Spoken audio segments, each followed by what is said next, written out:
Mina, welcome into the studio. I'm so excited to be interviewing you today. I love your work. I love your page. I have it up at the moment. I have plenty of questions for you. But before we begin, welcome. And can you introduce yourself to my audience? They've heard your great bio, but it's just always nice to hear from you personally. Of course. Thank you so much, Dr. Leaf. My name is Minaa B. I am a licensed therapist, a writer, and a wellness coach based in New York City. I work with clients who struggle with depression, anxiety, and trauma specific to childhood and racial trauma.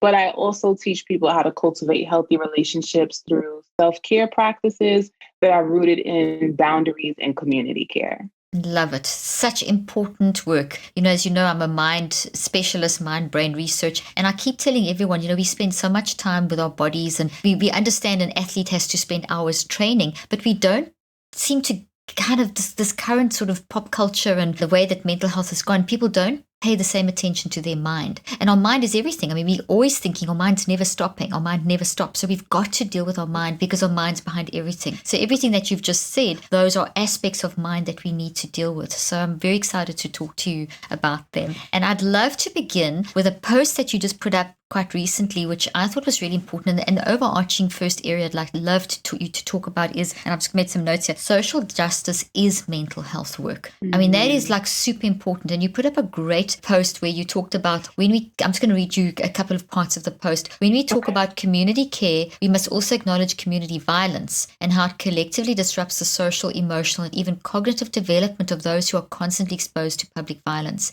And then you talk about safety as a vital necessity in life that supports our development. And then you talk about exposure to domestic terrorism, gang violence, shooting, robberies, racism, etc. It's not just an interpersonal issue, it's a community issue and has detrimental, long-lasting effects on the growth and development of survivors of violence. Just such important stuff. And then you talk about self-care as a bridge. So take it away. Talk about how it's always been there, but we seem to have reached a stage in globally and in this country where things have exploded, and it's really been accelerated by obviously COVID and all kinds of things. But it's really good that there's an awareness now. We've been really, even though we were aware, people were very good at like pretending it didn't exist. But we not doing, or hopefully it will stay that we're not doing that anymore, and hopefully it will stay that way. But can you talk to us about how the impact that this is? Community, working on community issues, social justice, this is mental health work for all of us. Yes, of course. So this is one of my favorite topics. Good. It's one of mine too. And I couldn't think of a better person to discuss it. So go ahead. Thank you so much. So, I mean, one, I do want to start off by saying it's very loaded. But the way I perceive it is, it makes me think of Maslow's hierarchy of needs, where he talks about safety and security being very crucial to our development. And one of my backgrounds as well as a therapist is I also work in a Head Start program where I work with children ages 0 to 5. And so when we think about childhood development, we're often talking about how safety and security is very crucial for their developing brain. But I think as we get older, the sense of safety and security gets lost.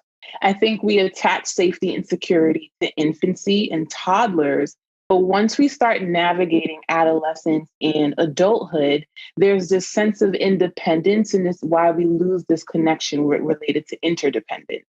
And in many ways, our safety and our security is threatened in different ways. For example, when we think of racism, when we think of gun violence, but then also when we think of housing displacement, when we think of redlining, when we think of structural racism, that also impacts safety and security on a developmental level. And so for me, I find that community care is a huge part of my work.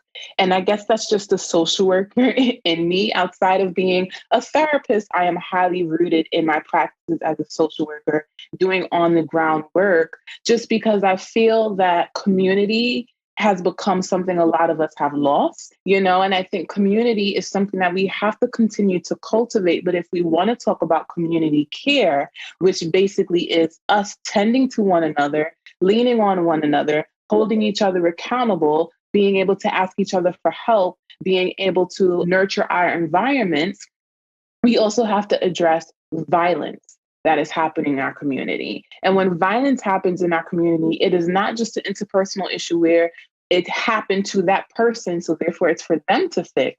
It's about recognizing that it's everyone's issue. When we look at racism, it is not just, well, I had a racist encounter, so that's my problem. No, it's everyone's problem, because we're now seeing how racism is a mental health issue. Racism is a public health issue, is what I mean. And so, yes. And so when I think about the context of racism, when we think about domestic terrorism and how people don't feel safe in their neighborhoods, people don't feel safe frequenting work, people don't feel safe traveling and commuting to certain places because of their color of their skin, how they identify, that is a community related issue. I always say, think of it from the context of, if I break my ankle, not only is my ankle going to be sore, but it's going to affect how I walk. It's going to affect my leg. If I break my wrist, it is going to impact the movement of my arm. So when one part of the body aches, the rest of the body is going to hurt. And so when I think of community, if one part of the community is aching, that is affecting everyone that's around that community. That's an every person issue.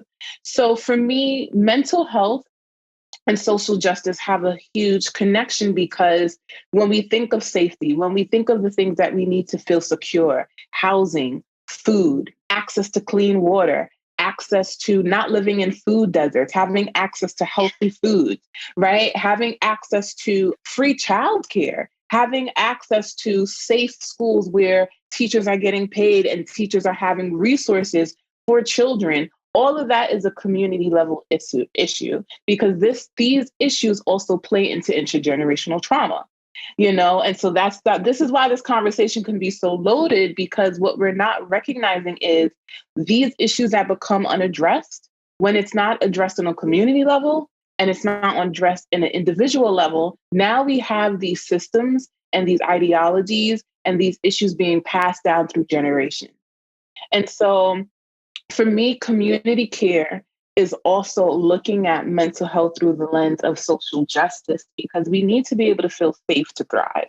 And healing work is great. Going to therapy, I'm an advocate for that. Doing all these different self-care practices are necessary, but we can't forget about social justice.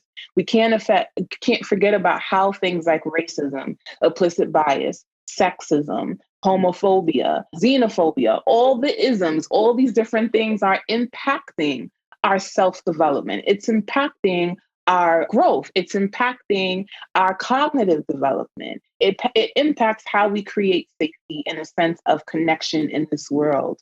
So that is just my philosophy around it, where self-care is the bridge to community care and community care is the bridge to community healing. And if one part of the body aches, the rest of us are going to feel that. We all are going to be broken. So in a world where we are striving for togetherness, we have to recognize, what lane can I occupy? Because I can't be the advocate for every single issue out there. None of us have the capacity to do that. But we do have a calling to recognize, maybe this is the lane that I can occupy. This is the lane where I feel like I can learn. This is the lane where I feel like I have skills and knowledge that I can bring to the table. And it's something that I feel like I can also absorb information and I can bring it back to my communities, whether it be my family, people at my job, my neighbor, when I'm walking through the grocery store, and the people that I live by. Those are the things and those are the people that I can impact and bring awareness to. You've said so much, and as you say, that's a loaded concept, a loaded question, but one that needs to be addressed. But you already started giving some quite practical tips there, because we're all having these conversations, and it's so good. We are finally having much more. We need more. There needs to be more conversations like this. That's why I'm such an advocate for having conversations like this, and like you are. But we've got to go from awareness to doing. We've got to go. So at least we're creating the awareness. We've got to continue through education to create the awareness and keep having the conversations, but then there's the actual doing. And I love how you've addressed the fact that you've got to deal with yourself as an individual in community. And I'm sure, Minaa, you're aware of the research showing that how Western cultures become so individualized, and that the United States is one of the most individualized societies, and how that's contributed to the epidemic of loneliness and people not managing their mind, and people dying younger, and all the contributing factors. And how in communities like in Japan and the sort of more Eastern cultures and Africa, and that it's much more community focused. And so it's the individual in the community and how much healthier that is. And they did that one study, and I'm thinking of you talking about self-care being the bridge to the community care. And I love that. I love that you've combined the two, because they did a study where I'm just going to give you the broad outline because it totally relates. And I want you to take away on a practical level what we can do. They talked about when they asked people in Japan, what's the most important thing to you? They said, this is so beautiful, their position in the community. So them in the community. So they didn't, whereas when they asked Americans of all colors, it was very much around me, myself, my goals, my passions, my desires. So it was me, myself, and I versus me in the community. And until we get back to collectivism, which is what you're talking about, we versus individualism, which we're not designed for, it's damaging, we're going to have this continual problem. Because also when we go to collectivism, when I recognize the bridge to understanding my self-care, I can then look after myself, and it's a continual process, then I can see the problems in the community, because I feel at a level of mental peace and restoration, and I feel stronger, I then can contribute to my community. But if I'm broken, I don't know how to help my community. So we do have to mix the two. But then also my research shows that as soon as you start managing your own awareness, your immediate response is to actually help others. So when people become selfish, it's because they're not doing their own healing work. But when people start doing their healing work, they become selfless and they want to reach out into the community and notice the problems. And it's all mind work. So that means that mind is mental health. It's not some illness. And that's the other thing I wanted you to just address in this big question. I'm making a statement, then I'm going to bring it down to a fixed question, is that we've got to recognize that mental health is not an illness, and it's not an it in the individual, like cancer or diabetes, which then once again reinforces individualism. And we all know that the statistics show that African people of color are going to be diagnosed quicker with things like schizophrenia. They're going to be medicated more, which means they're going to have more cardiovascular issues, stroke, blah, blah, blah. We know the facts are there. We know it. We have to address it. We have to start accepting diversity. Collectivism means all of us agree to accept everyone. And that's the sort of societal big picture of how we're going to be able to start coping with. And that's why make the changes, because it is creating, it's mentally unhealthy for a person to be racist, and it's mentally unhealthy for a person to accept racism. Both cause brain damage, and it damages the society. Okay, so I've said a lot there to undergird what you're saying. So my question to you is, I love your individual in community and the one being the bridge to the other. So can you talk a little more about that, and can you talk about practical ways that whether you are a person of color or you're not, whether you're white or what can I do, what can you do, what can we do together to change this? Because you've got to stop the other. We've got to recognize these. I am white, you are black, it's beautiful. You've got to stop, I don't see color, that nonsense that happens. You are black, I am white. There is implicit bias. That's a fact. So how do we work through this together? And that in itself, that recognition and acceptance of that, agreeing and accepting diversity is so much part of our mental health growth. And how can we use that to bridge? Okay, so hand over to you now for however you want to take that part of the discussion away. Yes, I mean, everything that you said was so beautiful and just hits the nail on the head, And so when I think of how we can bridge self-care to community care, the first thing I will say is we have to want it, right? We can't force it. And it has to be a desire. It has I'm writing that down. It's so good. Yeah. When we summarize at the end. We truly have to want that connection. And by first wanting that connection, we're stepping into a place of self-awareness. And that self-awareness is going to help us see how we are lacking and in the areas which we are lacking, and how we can start building those areas of connection. Connection is broad. Connection happens with friends. It happens with families. It happens with colleagues. It happens within the organizations that we frequent, whether it be a church or a part of a group setting. So I want to lay that foundation first, because I think sometimes, especially in my work, a lot of people, when they think of connection, they immediately think, I need a friend. And everyone is not going to be your friend on this journey of finding connection. Connection could be as simple as, I go to this church and I know that person's name. We never hang out. I've never been to their house. I don't know too much about them, but I know their name. When I see them, I say hello. When I go to the grocery store, this person who swipes my groceries almost every time, I say hello to them and I address them by their name. And so it's not about building. Connection is not always about how can I secure a friend or even a partner. it's about how can I secure a community? Whose names? Yes, it's like whose names do I know? Right. And thinking about the people who you frequently see, how can I get to know them on an interpersonal level? And getting to know someone could be as simple as hello, how was your day? Or if you have a more intimate relationship with them, asking them, is there something that you need? What's going on for you? How's your mental health? How is your mood today? And so I want to start off with that foundation so that people can recognize that this is not just about how can we cultivate friendships and just have a group of friends that we know. It's really about community, and connection is all about how we can build a bridge of compassion and empathy toward people who we may not have intimate relationships with. So it's not a zero-sum game. I don't know you. I don't have time to form a deep, meaningful relationship, so I'm not even going to bother to learn your name. But you go to the same gym every day and the same shop every day. You find out their names, say a couple of words. That's what you're saying. That's also connection. Not every connection has to be a deep, meaningful connection. You'll have a certain amount of those. And that's actually so good, because I think we've come in, we come in with this thing, it's got to always be a deep, meaningful connection. And that stops you making other connections that are different. I love that. Right, exactly. So I think that's just the first foundation of recognizing what connection and community care really is. It's not about how we can grow our friendship list. It's really all about how can we get to know people's names, And so another thing that we can do is, as I said before, think about the areas that you frequent. Do you know the people that you work with? There are people who actually show up to work and they're so isolated at their jobs and they're so focused on being inward that some people don't even know the names of their colleagues.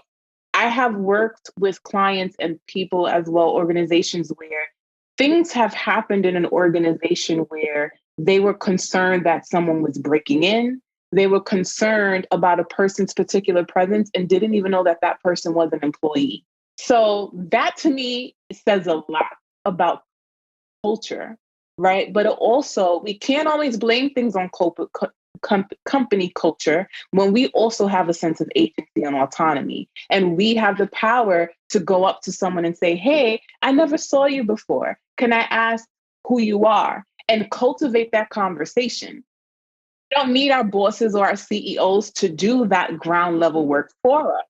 And so I always say, think about areas where you're always around. Like you mentioned, the gym. How often do we go to the gym and probably see the same face all the time? And you might realize like, oh, well, maybe this person is doing a particular workout that I'm struggling with. Maybe I can go up to them and ask them a few questions, and also recognizing too, this requires a level of vulnerability. So we have to ask ourselves, what are we afraid of when it comes to meeting new people and opening ourselves up to the possibility of making a connection? And I think it's more freeing when we recognize that, like I said before, connection is not just rooted in building a friendship.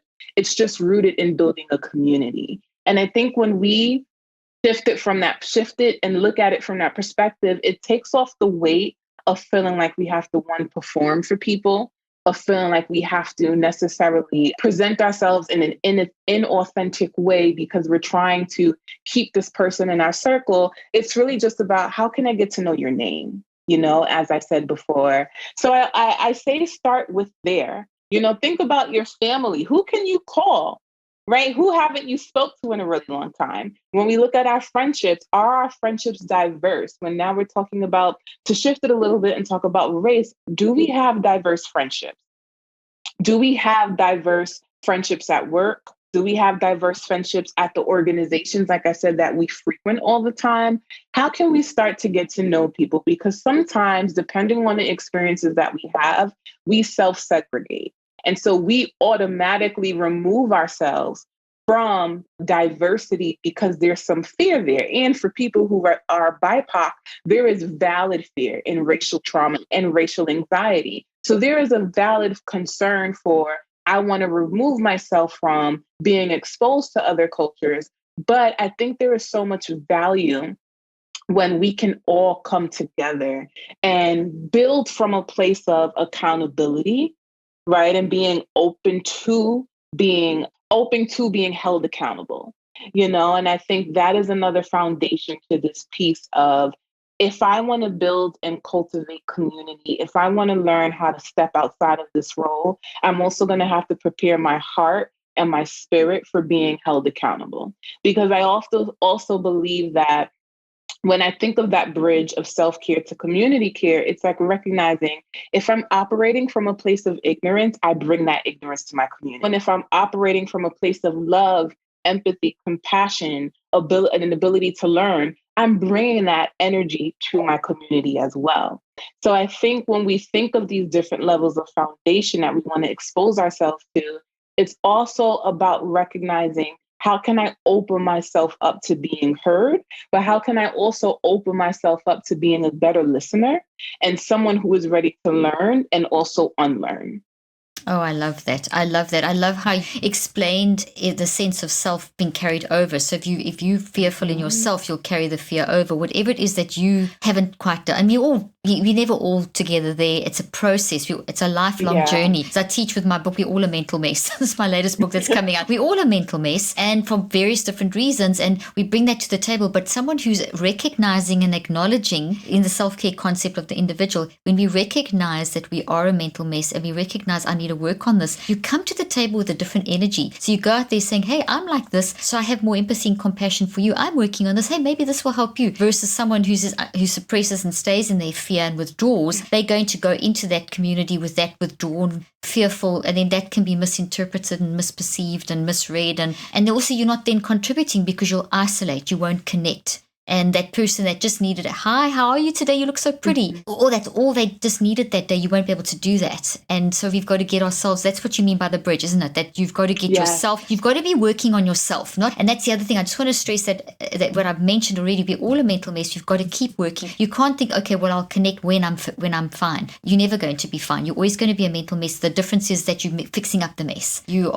going through a growth process, and it's organic and it's developmental. And each step forward is going to be changing how you function. And then you can bring that into the community. That's really beautiful. Absolutely. There's also, I want to ask you just about in terms of mental health help and therapy in terms of racism. I mean, this is something that is being addressed so much more now, but the intergenerational changes of the intergenerational impact of trauma and racism is a form of trauma. I mean, I always use, I'm sure you've seen my work where I talk about the toxic thoughts in the brain. I mean, trauma is toxic and it does pass through the sperm and the ova to the next generations. Can you talk just a little bit about intergenerational trauma from racism specifically, and maybe just address a little bit of, give people a few tips of how they could, what they can do, what could they do if they suspect that this is what they're experiencing, which most likely they are. Yeah, of course. And so I'll do my best to unpack this layer. I know it's huge. It's huge. so okay. Much. It's huge. Sorry, I throw out big questions, but it's so interesting, and we got to talk about these things. Right. So absolutely. So the first thing is going back to racism being a public health issue. The reason why is because when a person is on the receiving end of racism, it can trigger an imbalance in their mental health. So racial trauma can mimic things like experiencing PTSD. You can have those PTSD symptoms. You can develop depression. You can develop anxiety. It can also impact you somatically, where you are experiencing things like body aches, headaches, gut imbalances. Again, because racial trauma manifests the same way trauma does. So here you are experiencing these things. It also impacts a person's sense of self, because what it does is it makes the person feel like they're an other. It makes it seem as if their existence is so problematic, right, that they are not worthy of the life that they have been given solely based off the color of their skin. So not only do you have these issues related to the different things that mental health, the different things that we're feeling in our body, but now you have this fragmented self-esteem, this fragmented idea of self-worth, self-love. All of those different layers are impacted when you are on the receiving end of dealing with racism. So now you have someone, now let's connect it to intergenerational trauma. You have someone who is dealing with racism, but let's say, because racism is so frequent, and I think it's important for people to know too, just because you're not hearing about it in the news, just because you're not hearing about it on a blog or in the media, doesn't mean it's not happening every day. There is someone who every day experiences a racial encounter. There are people who go to work and experience racism every day. And racism can also manifest through microaggressions, where we make comments about, for example, Black women and their hair, where we don't make space for them wearing their hair naturally in the work environment, or their body shapes being deemed as inappropriate. So therefore, certain outfits that they wear are deemed as, that is what is deemed inappropriate, because in essence, we're making a complaint about their body shape. We see micro insults when we choose not to hire people based off the name that we saw come across a resume. So we already project and say, oh, that must be a Black person, that must be a Hispanic person. We don't want to hire them. They probably aren't qualified. That is what microaggressions can look like. And that also can impact a person's self-esteem, can cause feelings of depression, can cause anxiety, which is rooted in fear and worry. So you have this whole chasm filled with so many different issues. Now, let's say this person who is on the receiving end of racism is continuously battling these things. And like I said, because racism can now manifest into a mental illness, when those issues are not treated, those things can lead to substance abuse disorders. It can lead to violence. It can lead to chronic drug use. And now we have people who aren't coping in healthy ways, inadvertently passing down these behaviors and passing down these ideologies that they hold from their unhealed wounds. And so that's how intergenerational trauma manifests, because that means that there's some dysfunction, there's a level of hurt, there's a level of pain that is carrying through someone's lineage, and someone has not done the work to break that cycle. All they're trying to do basically is survive the trauma that they're going through. But sometimes when we're trying to survive trauma, at times we're not actively doing the work to heal from the trauma. So sometimes our survival can look like us using unhealthy coping mechanisms so that we can try to stay alive, so that we can have the energy and the capacity to leave the house, so that we can function at work, so that we can still feel like we're a part of a community and a group. And so we develop these unhealthy habits just for the sake of survival, but we're not necessarily healing and getting to the root of the thing that caused us pain, getting to the root of how racism made us feel, how the depression has impacted us, how the anxiety, the fear, the worry, the doubt, the confusion, all of that has overcame us in so many ways that we now develop these unhealthy characteristics where we might self-sabotage, or we might have unhealthy boundaries, or we might often play victim because we feel like everyone is against us. And a lot of the time we play victim because we don't see our worth, And so it's about recognizing now all those things now start to impact the family unit. And so you have intergenerational trauma manifesting. So often, one of the main questions I get is, how do we work through intergenerational trauma, right? And this is so necessary. And so the first thing I say is, we need people who have the level of self-awareness to recognize something, there's this pattern, there's this behavior, something is being repeated over and over and over, and I'm seeing the same results, and those results are not leading to my happiness. It's just leading to me feeling miserable. It's leading to me feeling unhappy. I don't have joy. I find that there's these behaviors I continuously engage in, and it's not working for me. And self-awareness can happen in many ways. So one, some of us naturally do become self-aware. Children who grow up in families that have a lot of dysfunctional patterns, and maybe you can even talk more about how this impacts the brain, because there are some people who they now inhibit those behaviors and they start to do the things that their parents do. Or you have some people who notice those behaviors and say, up, pause, I don't want that. Something's wrong here. This emotion doesn't feel good. So I don't want to repeat the same pattern because now I have a child and I remember when my parents spanked me just for asking for something. I remember seeing my parent drink alcohol and the abuse that came from it. So I don't want this for myself, right? But then you have another group of people where they see that behavior, and because behavior can also be learned, they now say, or inadvertently in some sort of ways, they are now absorbing those behaviors. And so their parent drank to cope with stress. And so now we see ourselves coming home every day after work having a cocktail, and or one, two, three, four, right? And so self-awareness is one, can happen from us recognizing our own patterns, and we can look backwards. I always say, start off with the family tree. What do you know about your parents? What do you know about your grandparents? What are some things that impacted you during your childhood that didn't make you feel safe? So as an adult, how can you tap into your inner child and bring yourself back to a place where, think about a moment where you felt fear from your parent. Think about a moment when you felt that safety and security. Was it there in the household? And let's talk about those patterns that you saw. And do you see yourself inhibiting and expressing those same patterns? Because now that shows us that the cycle is still going. And so now we see areas where we can start to break the cycle, because you're checking in with your inner child and recognizing, well, you know what? I do remember that when I was young, when I would ask for certain things, I got yelled at. And so now I'm afraid to use my voice and I'm afraid to speak up.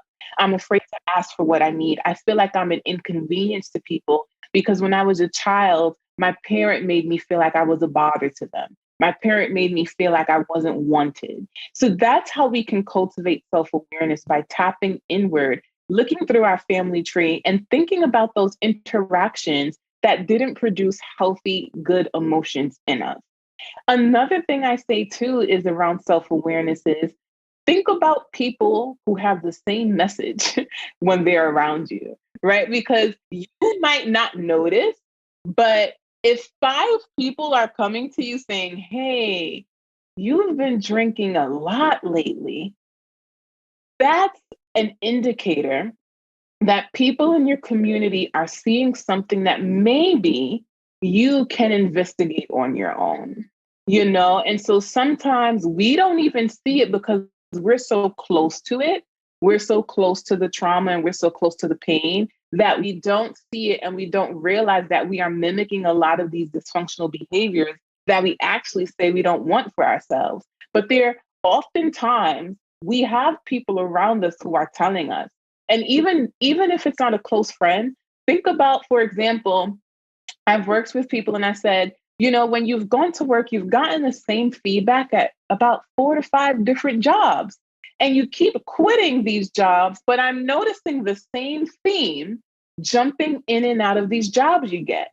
I'm thinking about the relationships with your partners, right? You want marriage, you want long-term partnership, but I'm noticing that the same theme and same discussion keeps coming up from your partner. You keep having the same arguments. Maybe we need to unpack this, because maybe something is there. And I think often people don't want to believe that they are the problem. Oh yeah, it's really hard. Yeah.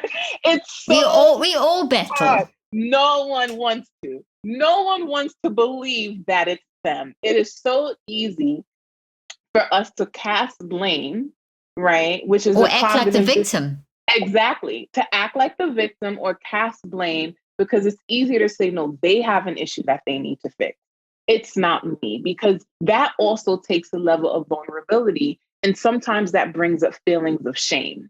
And shame is very, very hard to tackle, And so I would just say, recognize that sometimes it is okay. It is okay for you to be the problem. And the reason why is because our journey in life is about learning and unlearning. And until we are the problem, we won't know what needs to be unlearned.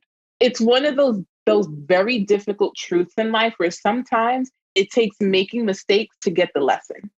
I love it. And so It's making the mess so that you yeah. can repair and grow. Exactly. It's your mental mess, Yeah, there right? you go. It's a Right? mental mess. It's a mental mess. And so you might notice that you have a few messes in your life and you're not going to know what to clean up until you see, oh, this is a mess. This area is a mess. My love life is a mess. My relationship to people is a mess. The jobs that I continue to have, this is a mess. And so let me sit down with this mess and start sorting through it to figure out what is the common denominator here. It's me. And so what is the mess that I'm carrying that I need to start shifting and examining so that I can clean this up? Love it. I wrote down so many things, but I wanted to say the one thing I wanted to really emphasize. You said it's okay to say that you're the problem. My writing's a mental mess too. A mess too. So I love that because it is, and it's something I'm so glad you said that. I say it so often as well, but you said it so beautifully how okay to hear people telling you that, and it's okay to feel bad about feeling that, but it's okay to be the problem. That's just incredible. That's freeing because that is the first step of self-awareness. And the other thing maybe to tag on to that to help us, to all of us, because all of us are the problem at some point, is to recognize that exact thing. At some point, someone else will be the problem. So if you're the problem now, you're not alone. You're not the only one. If you're a human, you're going to make a mental mess. You're going to be a problem at some point in your life, and there's a pattern that you're going to have to identify. And there's a reason why you feel like that. So it's not something to be ashamed of. Yes, you're the problem. Yes, it's a repeated thing at work and in relationships, and in five people are pointing this out to you. So there's that external observation of and repeated patterns in work, relationships, etc. And it's okay to accept that, even though it's hard to help you accepting. Tell yourself it's okay to be the problem, and at some point that person telling me they were also a problem, just to help you maybe cope at that point. But accept the problem. And there's so much research showing, and my recent research also showed this, that when you embrace something like that you're the problem, you immediately get control over it. But if you deny it, it still controls you and you will continue to be the problem. Yeah, so it's hard. It's a double-edged sword. It's difficult. It's painful, but that's where the healing begins. It's like surgery. You have to get cut up before you get healed. No, I love what you said, and I love the fact that we've got to develop self-awareness in two routes. It's sometimes we can do it on our own, but then there's some instances where we need the external to help us, as we've just been discussing. That it's really so important. I love that. I would love to transition. There's so much more I want to discuss about this, and we could talk for hours about this. But I would love. Yeah, it's so good. Minaa, I want to transition. That's such a great conversation we have, and I'd love to take that deeper. We'll have to do another podcast sometime and dig deeper there because it's such a great point. But it kind of transitions really nicely over to if we are the self-awareness where we either develop our own self-awareness to being able to evaluate our patterns and make the changes, or we might need a bit of outside prompting where people come to us. So just in summary of what we've just said. So let's say now that you on that other side and you are noticing a pattern in someone that you love and you want to help them.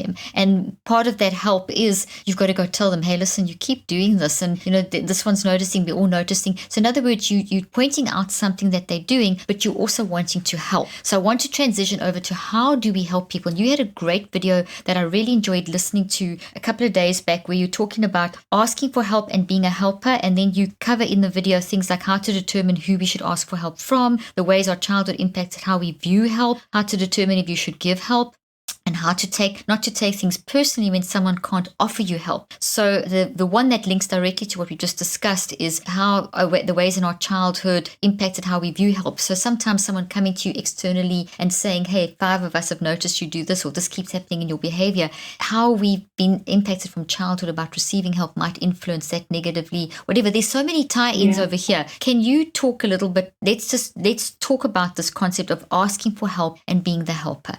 Can you give us some tips and some guidelines? Yeah, of course. And like you said, it just speaks into how everything is nuanced, right? And so nothing is black and white. And so a lot of topics need to be fleshed out in many different ways. But to speak about asking for help, especially in a context where people are coming to us and saying, hey, I noticed this thing is going on with you. I noticed this change in your behavior. I'll start off with what it means to be the person who's in need of the help. So let's say that's the situation that happens, and now you're on the receiving end of it, and you're like, oh, okay, maybe something is wrong, and I do need help. The first thing I often say is cultivate your community. Now this is the time for you to look toward who are the people in my circle that I actually can ask for help. But I find that there are things that get in the way of us asking for help. So the first common theme that when I even check in with my community or work with clients, the common theme is I'm a burden. There's this common thread, this common theme that people feel like they are inconveniencing others because one, sometimes this feeling of a burden comes from you feel like you're supposed to know how to do this on your own. Again, this goes back to what we were talking about in our culture, valuing independence over interdependence, right? So we already live in a society that tells us independence. You should know how to do this. You pull yourself up by the bootstraps. You do this. You. I. Right. And so already on a societal level, and this goes back to, again, too, even when we take it to early childhood development, how it's not just our caregivers that influence us, it's our environment, it's our society, it's everything that we're exposed to. So sometimes you may have grown up in a household that you saw healthy examples for help, but even on a societal level, we're learning from the things we see in society. So on a societal level, like I said, we value independence over interdependence. And so we already have this belief that we are inconveniencing people and that we are supposed to know. We should know, that should word, right? We should know how to do X, Y, Z. Another thing that comes up is sometimes, depending, culture plays a role in this as well. And I don't think people talk about culture when it comes to asking for help, right? So I had even shared in that video how I come from two parents who are from Panama. So already they have this immigrant mentality of we came by ourselves, we did this by ourselves, and so we are not leaning on anyone else for support. And that was the type of household I was raised in. So I did not see healthy examples of my parents asking for help, and there were consequences to that. So I always think, I wonder what it would have been like if we would have just spoken up and say, hey, we need help around this thing. Would we have suffered in the whatever areas we suffered the way we did? And so culturally, a lot of us come from an upbringing where we're not taught how to lean on community. And in some ways, we're taught to see help in a very negative way. And we're taught that asking for help actually is an inconvenience to others or it's shaming. And so we automatically have this idea that we're a burden. So the first thing I see is it all goes back to reframing because those things are all cognitive distortions. It's the negative way of thinking, right? And when we're not in control of a situation, it's one of these toxic exactly. thought. It needs Right. it needs to be reconceptualized into this help is good, it's healthy. Exactly. Right. Something that could bring forth life and healing, right? And so we need to reframe how we see these things. And this can take some time. I always say all these practices that people learn, don't think it's an overnight fix. It's a lifelong journey of trying to reframe and reconstruct these thoughts that we have, especially we've been ingrained to believe since we were children, And so I always say reframe that. And when we think of being a burden, I often say reframe it to a place of recognizing that often when we're asking for help, it's a question. That means the person can respond with a yes or no, and that is their boundary. That is for I'm them. so glad you brought that word up because you've got to have boundaries. When it comes with help, you have to kind of pair the two together. Exactly. Exactly. So as the person on the receiving end who wants help, I think it's important for people who are in need of help to also practice healthy boundaries and recognize what boundaries are. Because then when you go to someone and say, hey, I'm in need of something from you, you recognize that you're giving them the opportunity to express their boundary back to you. And therefore that helps you not to take things personal because you already have done the work and gained skills and recognize, okay, that's their boundary. I'm not going to take it personally because at the end of the day, another thing, this goes with being a helper or asking for help. When we're asking for help, we're asking for someone's labor.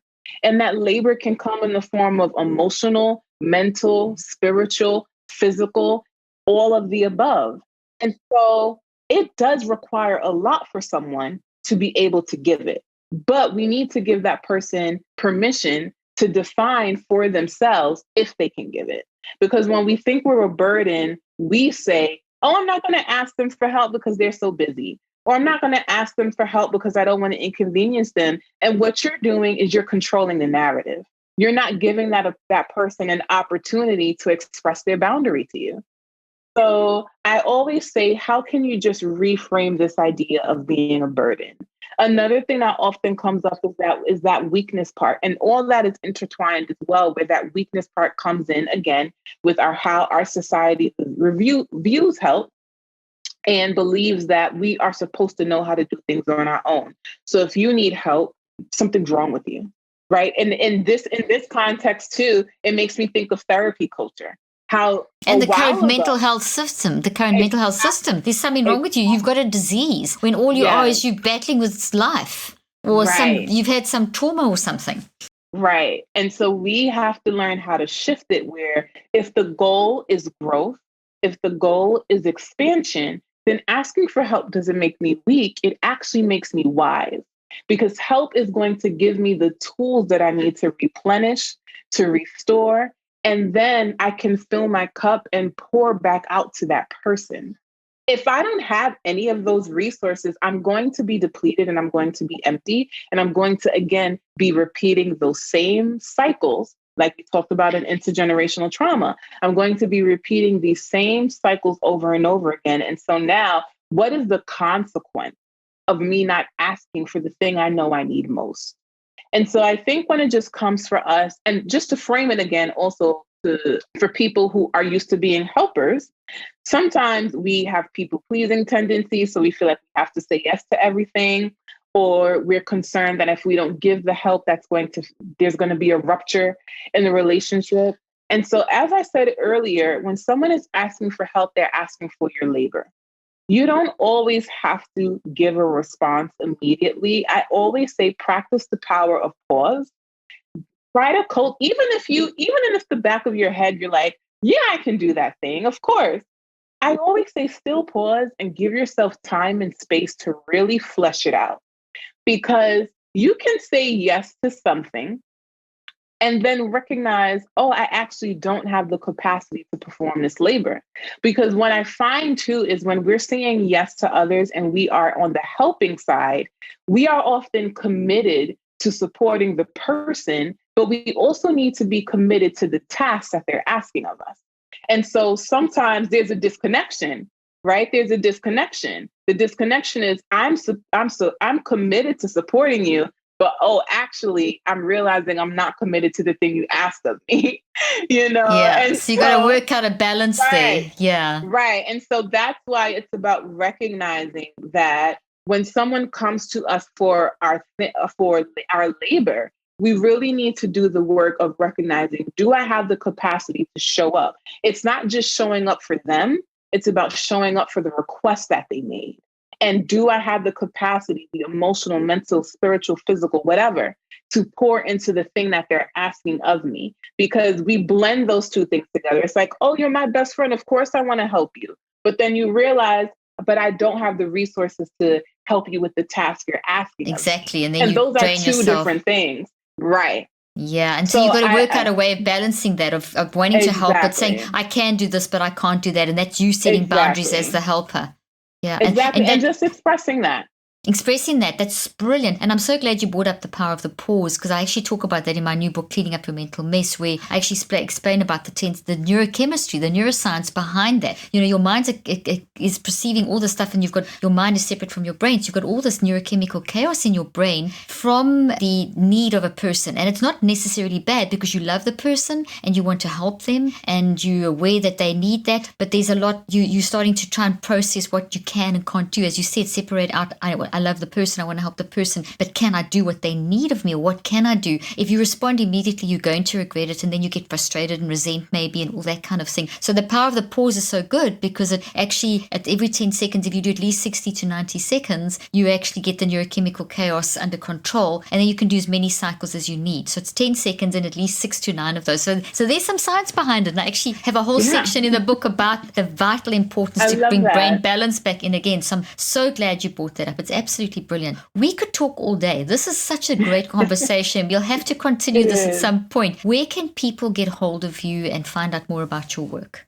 Of course. So they can find me On Instagram, my handle is Minaa_B.